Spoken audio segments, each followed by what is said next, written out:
Muchas gracias. Creo que me he dejado un mando de diapositivas. Lo pasarás tú, Joan. Muchas gracias. Bueno, muchísimas gracias al Foro La Toja, a su promotor, presidente, a todas las autoridades que me acompañan.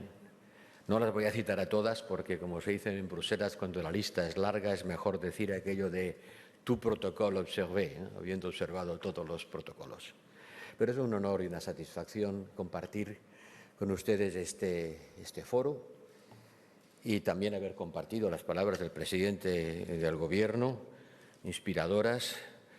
Si me permiten la reflexión íntima, me han recordado cuando yo era un joven secretario de Estado de Hacienda, allá por los años 80, hace más de 40 años, donde también me esforzaba para intentar explicar para qué sirven los impuestos, porque ciertamente hay una relación entre el ingreso y el gasto que no debemos olvidar.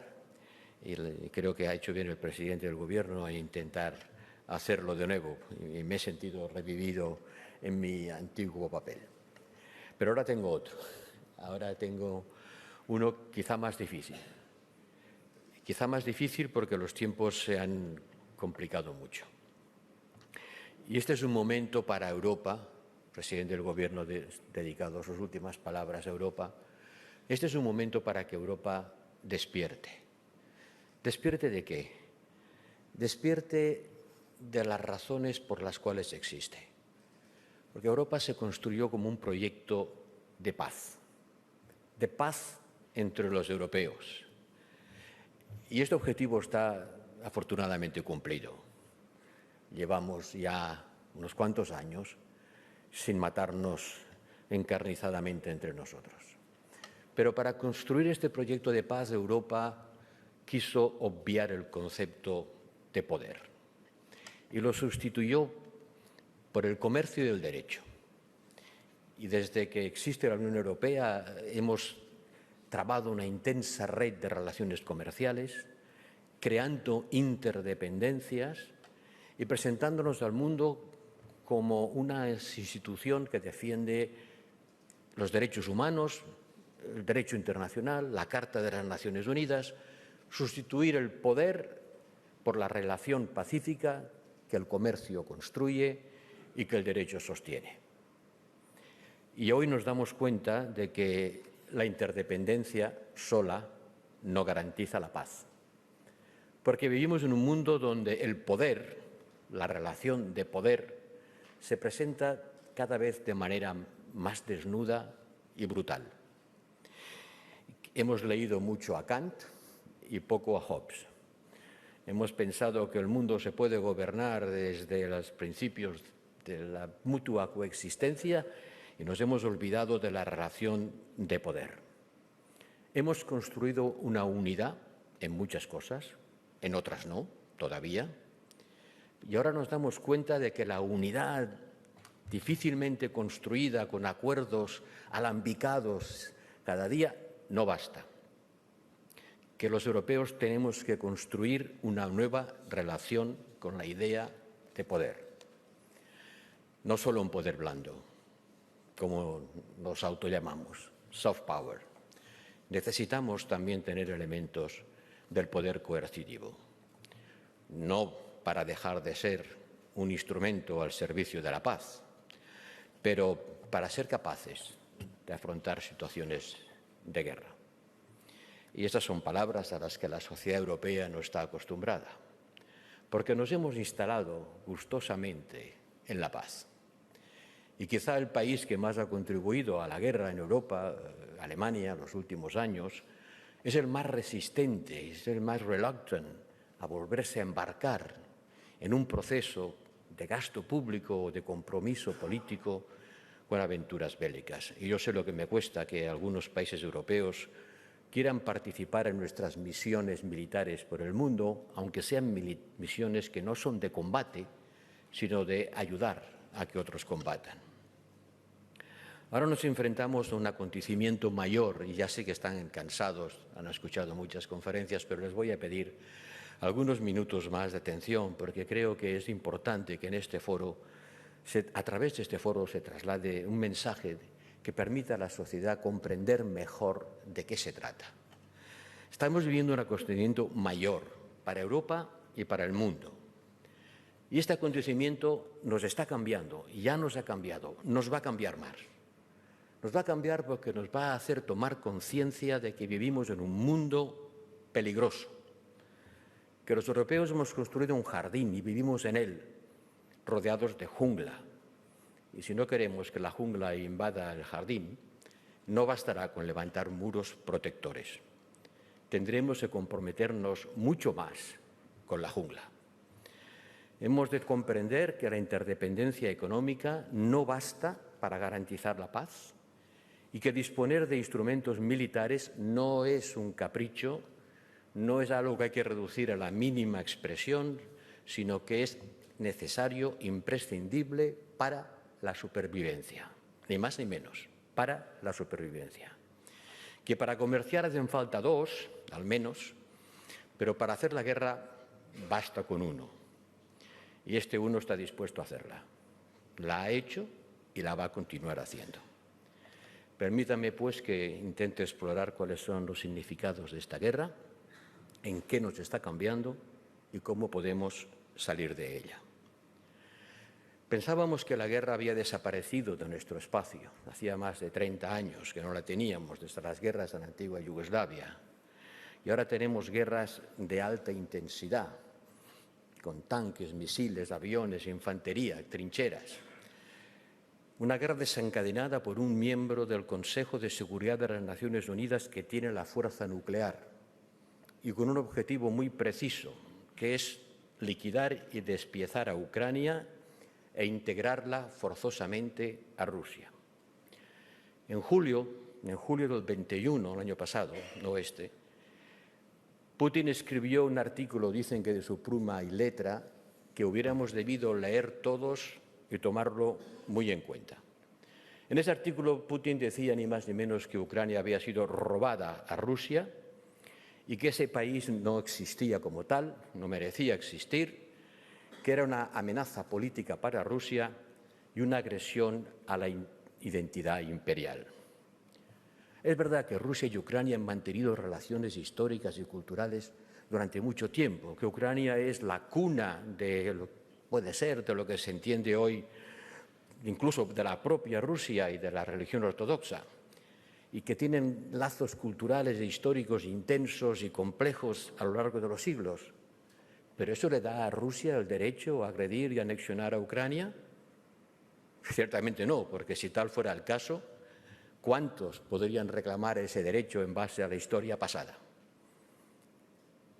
Además, en 1994, Rusia firmó el Memorándum de Budapest, en el que se compromete solemnemente en un tratado internacional firmado por los Estados europeos y por Estados Unidos, que garantizaba la integridad territorial de Ucrania, Crimea comprendida, a cambio de que Ucrania entregase a Rusia el stock de armas nucleares que tenía de los tiempos de la Unión Soviética. Me temo que los ucranianos se deben haber arrepentido bastante de haberlo hecho. Entonces, ¿por qué Rusia agrede a Ucrania? Porque desde finales del hundimiento del Imperio Soviético, Rusia vive un problema existencial y un sentimiento de humillación con respecto al oeste. Su sistema político e ideológico se hundió como un castillo de cartas, su economía fue privatizada y el Estado también fue privatizado porque fue devorado por los oligarcas. Putin propone al pueblo ruso un trato: no te metas en política y yo te garantizo bienestar porque tengo una enorme riqueza petrolera y gasista. Y eso ha funcionado durante años y ciertamente ha construido un imperio que le ha hecho posible desarrollar potencias militares gracias a los hidrocarburos, pero no una economía eficiente apoyada en una tecnología de punta. La economía rusa hoy es de la talla de Italia en términos globales. En términos per cápita es 3 veces menor. Por lo tanto, Rusia es hoy un enano económico. Es una gran gasolinera donde el propietario tiene la bomba nuclear. Y eso cambia muchas cosas. El poder ruso ha construido una potencia a partir del petróleo y del gas, ha reforzado su influencia exterior vendiendo armas e inmiscuyéndose y participando en todos los conflictos en los cuales pudiera representar un problema para Occidente. Putin no trata de recrear la Unión Soviética. Sabe que nadie desea que vuelva el comunismo. Por el contrario, él se apoya en un argumento que es mucho más inagotable, que nunca pasa de moda y que es muy atractivo. Y eso se llama el nacionalismo exacerbado. En eso se apoya Putin. Y muchos hay aquí que sabemos cuáles son las consecuencias del nacionalismo exacerbado. Un nacionalismo que se estructura en torno al recuerdo más o menos mítico de lo que fue la Rusia de los zares o más recientemente la Rusia soviética. Incluso del pacto germano-ruso de 1939, semilla de la Segunda Guerra Mundial y que en Moscú se celebra solemnemente cada año. Putin cree que tiene una misión histórica, rechaza al Occidente, al que considera una sociedad depravada. Léanse, por favor, sus palabras de ayer, cuando anuncia la anexión de los oblasts, porque son extraordinariamente significativas. Desprecia a la Unión Soviética y trata de superar al Occidente y el resentimiento acumulado desde la forma ciertamente dramática por la que el pueblo ruso pasó después del hundimiento de la Unión Soviética. Hay una gran diferencia con respecto a China. China también tiene un sentimiento de resentimiento hacia Occidente. Pues recuerdan muy bien la humillación y el despiece que sufrieron cuando perdieron la revolución industrial, las guerras del opio, lo saben de sobra. Pero el resentimiento chino hacia Occidente se expresa de otra manera. China sabe muy bien que para competir con Occidente tiene primero que tener las armas de la economía y de la tecnología. Y lo están haciendo. Y lo están haciendo, por cierto, muy bien. Pero Rusia nunca lo ha conseguido. Y ese es su drama. Y no habiéndolo conseguido por lo económico y lo tecnológico, ahora intenta conseguirlo por la violencia armada. Y la pregunta es, cuando el fracaso militar suceda al fracaso económico, ¿qué pasará con Rusia? Tenemos muchos interrogantes encima de nosotros, porque les recuerdo una vez más la existencia del arma nuclear. Sobre el terreno, la guerra no le ha ido bien a Putin. Estoy seguro que nunca hubiera podido imaginar que 7 meses después de lanzar la invasión estaría retrocediendo. Por el contrario, estaba convencido que en 2 semanas tomaría Kiev y que instauraría un régimen dependiente, exactamente como tiene con Lukashenko en Bielorrusia. Tal cosa no ha ocurrido. ¿Y por qué? Sobre el papel, el ejército ruso es un ejército extremadamente poderoso y ha demostrado una enorme debilidad. ¿Por qué? Por su falta de capacidad de mando y control, por entrenamientos muy defectuosos, por su incapacidad estratégica a efectuar operaciones conjuntas entre la infantería y la Fuerza Aérea, una Fuerza Aérea que ya no puede prácticamente volar enfrentada a la intensidad de las defensas antiaéreas de las que hemos dotado a Ucrania, con una falta total de iniciativa dejada a las unidades sobre el terreno. Rusia ha perdido 14 generales en lo que va de guerra. Eso ha demostrado una debilidad intrínseca, que es la que sufren los ejércitos de los sistemas autoritarios, donde nadie le cuenta la verdad al jefe supremo. En todo caso, la guerra está hoy en una fase nueva, diferente, porque el avance ucraniano se enfrenta a 2 decisiones tomadas por Rusia: la circunscripción, 300.000 soldados serán llamados a filas, ya veremos cuál es la efectividad de estos nuevos reclutas, y con la amenaza claramente expresada de utilizar el arma nuclear, y de nuevo reiterada ayer en su discurso. Putin tampoco se esperaba la reacción europea. Estaba demasiado convencido de que nuestra dependencia energética con respecto a Rusia nos impediría actuar y que nuestras divisiones no las superaríamos. Y es cierto que hasta la guerra hemos estado muy divididos en nuestra relación con Rusia. Los países del este, los países bálticos, Polonia, los que han sufrido a Rusia a lo largo de la historia, tenían una actitud extremadamente desconfiada e incluso defensiva. Y en el fondo hay que reconocer que tenían razón. Los del otro extremo de Europa, nosotros, los portugueses, los que estamos lejos del frente, si puedo decirlo así, no teníamos ningún problema especial con Rusia. Y los del centro, Alemania, habían tejido con Rusia una red de interdependencias económicas visualizada en el gas, porque creían que esta era la forma más segura de asegurar la paz con Rusia. Y ahora hay que reconocer que ese fue un grave error estratégico. Desde que acabó la Guerra Fría, Europa hemos estado viviendo de los dividendos de la paz. Y los dividendos de la paz los hemos cobrado en una parte porque los Estados Unidos nos suministraban la seguridad militar, y tienen razón cuando dicen que los europeos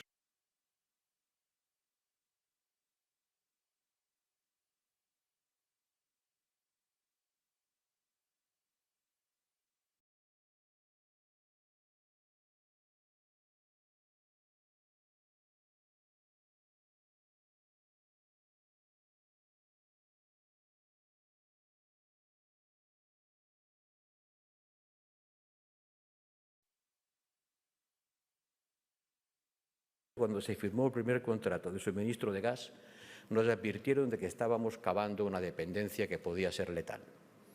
A pesar de todo, hemos continuado. Si ahora miran el mapa, ven una red de gaseoductos que va desde las penínsulas del Ártico hasta el corazón de Europa.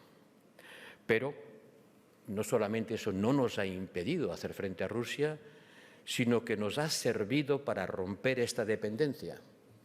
Y Putin tampoco hubiera imaginado que en vez de ser él el que cortaba el gas, hemos sido nosotros los que hemos decidido dejar de usar el petróleo, el carbón y el gas. Carbón ya, petróleo de aquí a fin de año y el gas muy rápidamente. Antes de la guerra, Rusia nos suministraba el 40% de nuestro gas, 40%. Ahora solo es el 10%. Yo mismo me asombro de la rapidez con la que hemos disminuido nuestra dependencia, del 40 al 10.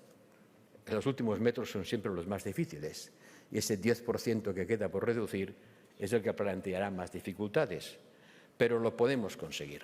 Lo podemos conseguir, aunque eso no significará, por cierto, que no tengamos que pagar un precio por ello, en términos de precio, de coste monetario, y también en términos de esfuerzo colectivo e individual para reducir el consumo. Cuando a principios de la guerra yo dije que había que reducir 1 grado la temperatura de las calefacciones, me dijeron cosas muy amables. Pues ahora creo que hay que volver a decirlo. Sí, todos podemos contribuir un poco reduciendo el consumo. Algunos no pueden reducir nada porque nada consumen ya. La pobreza energética está ahí. Pero las autoridades públicas, los servicios públicos, cada uno puede reducir como pretendemos en ese esfuerzo para liberarnos de esta dependencia. Y después hemos hecho otra cosa que tampoco estaba en el programa, que era utilizar los recursos presupuestarios europeos para financiar armas a un país en guerra. Eso nunca se había hecho. Es más, según los tratados, no se puede hacer con el presupuesto comunitario, pero afortunadamente teníamos un fondo intergubernamental que administran los Estados, que no está sometido a las normas presupuestarias europeas y que nos ha permitido desembolsar 2.500 millones de euros a fecha de hoy en la compra de armamento para Ucrania.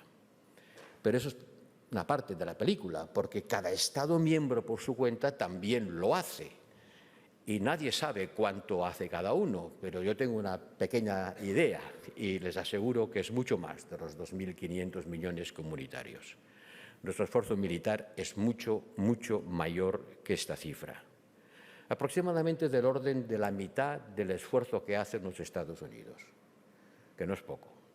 Y si a eso le sumamos nuestro apoyo económico, más de 10.000 millones de euros en la fecha, para contribuir a sostener el presupuesto, el civil de gastos del Estado ucraniano, nuestra contribución no es ridícula, como algunos dicen, al contrario, es fundamental. y hemos de continuar haciéndolo. Cuando la prensa me pregunta ¿y qué más van a hacer? Pues hay que hacer más de lo mismo, más de lo mismo, más ayuda militar, más sanciones a Rusia, más y mejor tarea diplomática en el mundo para convencer al mundo de las razones y las consecuencias de esta guerra. Una guerra que Rusia está perdiendo, la ha perdido ya en términos morales y políticos, y que Ucrania todavía no ha ganado. Rusia pretendía hacer una guerra relámpago y no lo ha conseguido. No lo ha conseguido porque los ucranianos se han defendido, pero se han podido defender gracias a nuestro apoyo militar. En el mes de enero, cuando visité la línea de frente en el Donbass, cuando ya sonaban los tambores de guerra, cuando Ucrania estaba ya esperando el ataque, su primer ministro me dijo: sé que cuando Rusia ataque ustedes no vendrán a defendernos, pero por lo menos dennos las armas con las cuales podamos hacerlo por nosotros mismos. Y eso es lo que hemos hecho. Y eso es lo que tocaba hacer.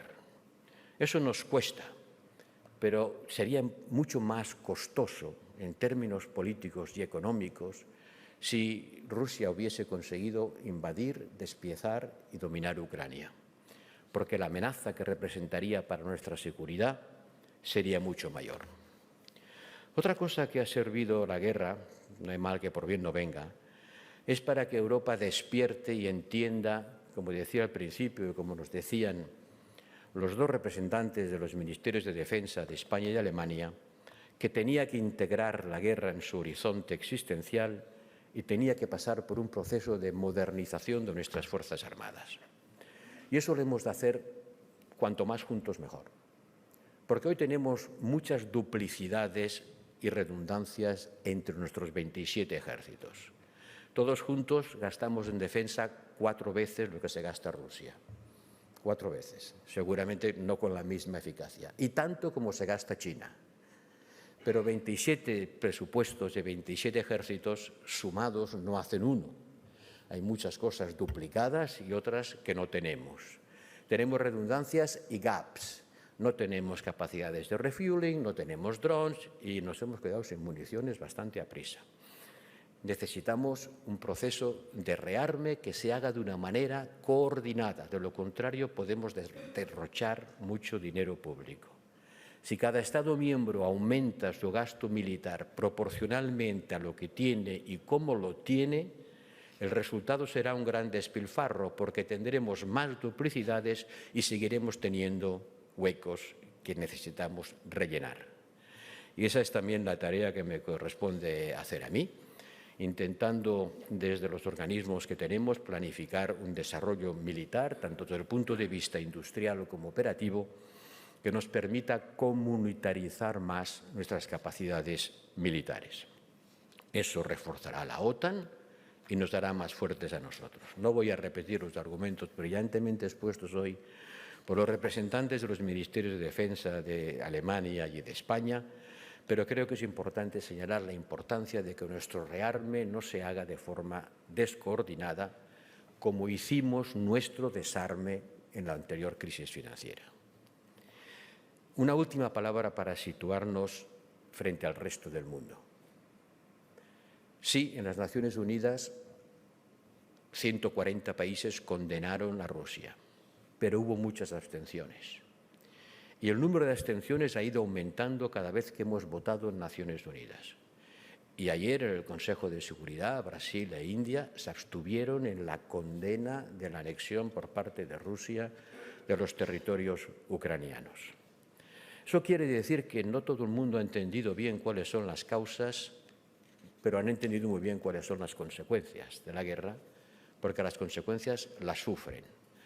Las causas son un proceso cognoscitivo, intelectual. La consecuencia es una experiencia directa. El empresario español que me dice, mira, no puedo mantener funcionando mi fábrica a este precio del gas, conoce muy bien las consecuencias.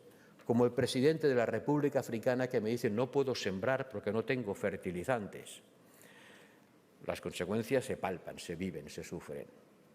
Y Rusia se ha esforzado mucho en convencer al mundo de que las consecuencias de la guerra no son consecuencias de la guerra, sino consecuencias de nuestras sanciones económicas.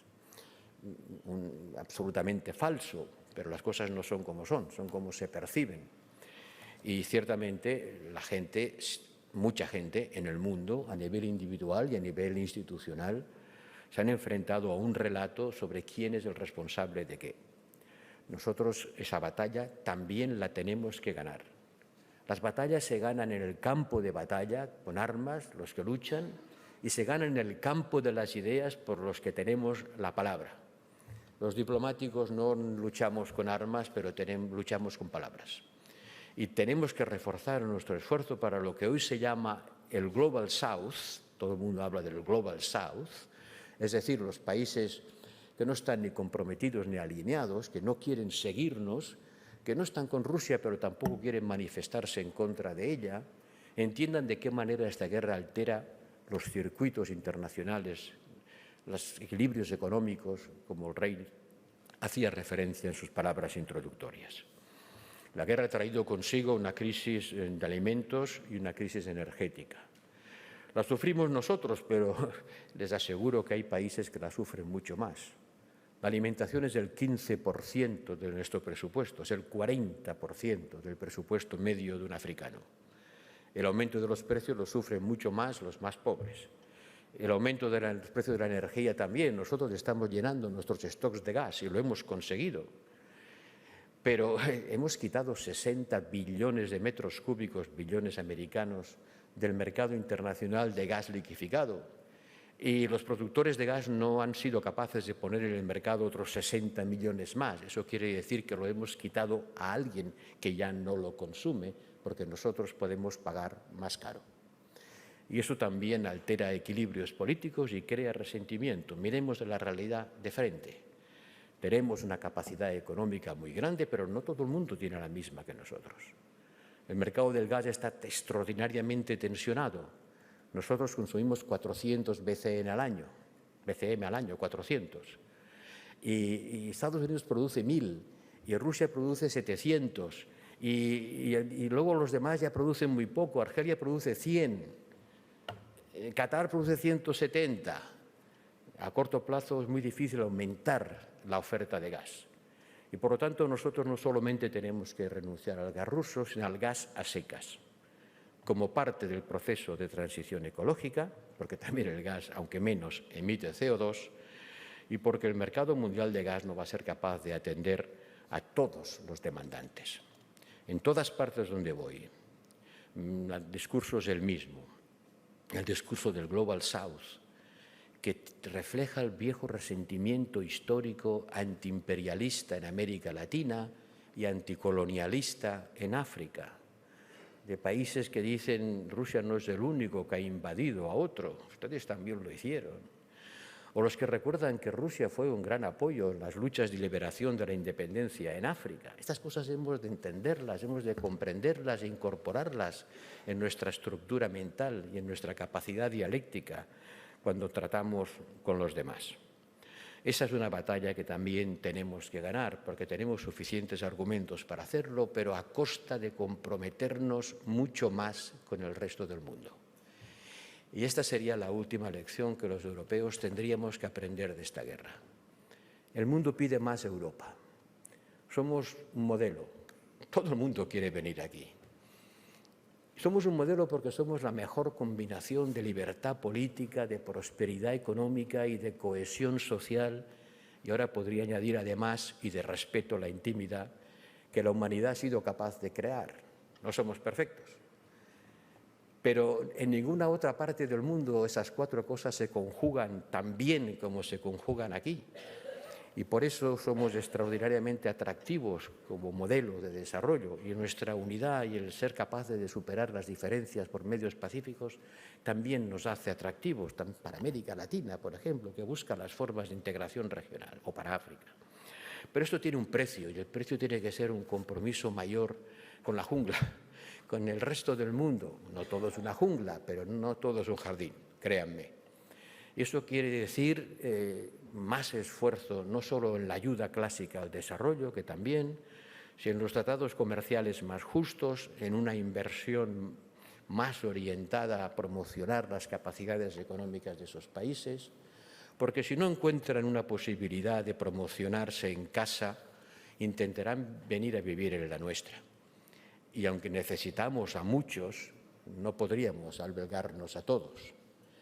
Y para Putin también la emigración es un arma. Sabe muy bien que si crea hambre e inestabilidad política en algunas partes del mundo que ya son muy inestables, va a provocar otra oleada de inmigración que nos afectará. Esta es una guerra multidimensional. Se libra en los campos de batalla, se libra en las redes de comunicación, se libra en el campo de las ideas y en el impulso que va a provocar el movimiento de personas. Y se suma a los efectos del cambio climático. Si ustedes van al Cuerno de África, verán que el efecto devastador del cambio climático se suma al no menos devastador de la falta de alimentos. 20 millones de toneladas de trigo bloqueados en Ucrania es mucha gente que ha muerto de hambre. Y otros se librarán de morir porque gracias al Pacto de las Naciones Unidas y de Turquía, ese grano será desbloqueado y llegará. Para algunos llegará tarde, para otros todavía no. Pero las consecuencias geopolíticas de la guerra son tan importantes como la guerra misma. Y en esa tenemos los europeos que comprometernos. Y nuestras opiniones públicas tienen que entenderlo. Porque Putin también cree que las democracias son débiles, que nuestros sistemas de opinión pública van a flaquear, que cuando llegue el invierno, al general invierno, que siempre ha salvado el ejército ruso cuando estaba en dificultad, cuando llegue el invierno y tengamos frío diremos, bueno, ya está bien, quizá que paremos esta guerra. ¿Y quién no quiere parar la guerra? Pero ¿cómo se para la guerra? La guerra hay que acabarla bien para poder construir la paz. La guerra no puede acabar simplemente por la fatiga de los occidentales en el apoyo a Ucrania. La guerra tiene que acabar con que Ucrania pueda defender su integridad territorial y la recupere, con que Rusia pague los efectos de la destrucción y que en términos políticos reconozca su culpabilidad moral y que utilicemos las consecuencias de la guerra para construir unas relaciones de seguridad más firmes. Sé que eso va a ser muy difícil, pero no podemos pedir menos. No podemos flaquear porque lo que está en juego es mucho más que la integridad territorial de Ucrania. Es, a fin de cuentas, nuestro modelo de vida. Muchas gracias.